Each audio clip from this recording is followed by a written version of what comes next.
জয় জ্বালিয়ে প্রতিবাদ জানাচ্ছি।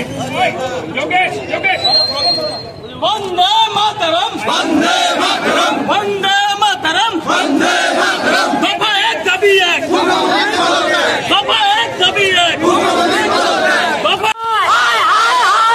স্বাস্থ্যমন্ত্রী হায় হায়, দফা এক দাবি এক,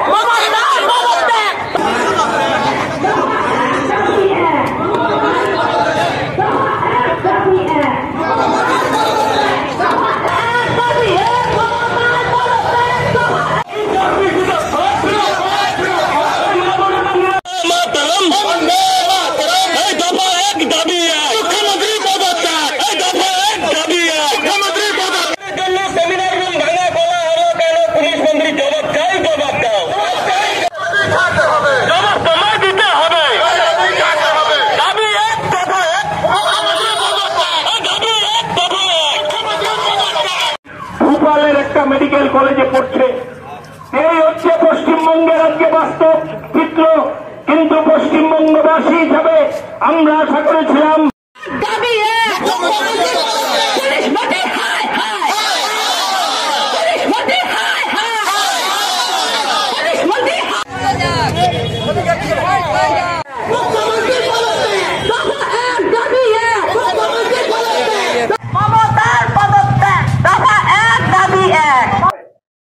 দেখুন, এতদিন না পশ্চিমবঙ্গতে সবসময় আমাদের আন্দোলন আছে, এটা নিয়েও আন্দোলন হয়েছে, আজকেও আন্দোলন হচ্ছে।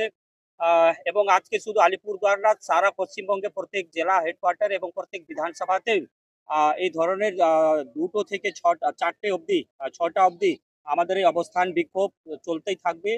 এবং আমাদের দাবি আছে যে ঘটনা আর.জি. কর হসপিটালে ঘটেছে, তারা যারা অরিজিনালি যারা এর সাথে যুক্ত আছে তাদেরকে গ্রেপ্তার করতে হবে। এবং আমাদের এক দফাই দাবি আছে যে যিনি পুলিশ মন্ত্রী, স্বাস্থ্যমন্ত্রী এবং রাজ্যের মুখ্যমন্ত্রী, ওনাকে অবিলম্বে পদত্যাগ করতে হবে।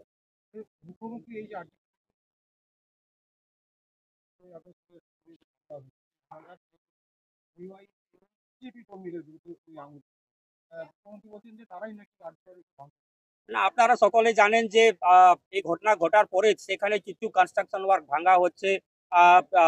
যে প্রমাণগুলো ছিল সেই প্রমাণগুলোকে লোপাট করার জন্যই সেখানে কিছু কাজ হচ্ছিল। আপনারা জানেন যে যে ঘটনা ঘটেছে আর.জি. করে, সেখান থেকে চোখ ঘোরানোর জন্যই মানে পরিকল্পনা মাফিক তৃণমূলের যারা গুন্ডা বাহিনী আছে তারাই আর.জি. করে হামলা করেছে এবং ভাঙচুর চালিয়েছে। যদি অন্যরা করতো তাহলে তো দেখবেন যে তাহলে পুলিশ ওইখানে কি করছিল, পুলিশ আধ ঘন্টা 1 ঘন্টা সেখানে দাঁড়িয়ে দেখছিল। তার মানে পরিকল্পনা মাফিক টিএমসির যারা গুন্ডা বাহিনী আছে তারাই সেখানে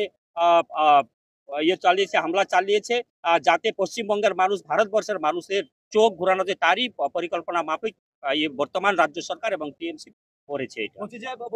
তৃণমূল কংগ্রেস বলছে যে কিছু না, এটা কি গলা জলে মাছ?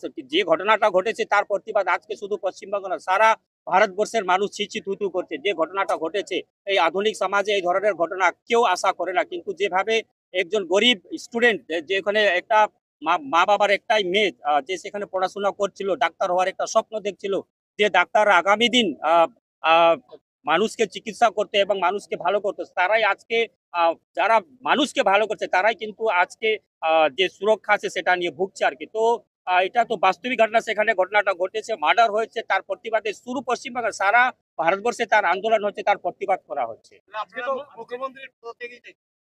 একদম, যিনি স্বাস্থ্যমন্ত্রী, পুলিশ মন্ত্রী এবং মুখ্যমন্ত্রী, উনার সবাই আশা করেছিলেন যে একজন মহিলা মুখ্যমন্ত্রী, পশ্চিমবঙ্গ মহিলারা সুরক্ষিত থাকবে। কিন্তু একাধিক ঘটনা ওনার মুখ্যমন্ত্রী থাকাকালীন হয়েছে। এটাই ভারতবর্ষে যে ঘটনা ঘটেছিল, আপনারা সকলেই জানেন যে দিল্লিতে যে নির্ভয়া কাণ্ড, সেখান থেকে কিন্তু এটা কোনো রকমই কম না এখানে যে ঘটনাটা ঘটেছে।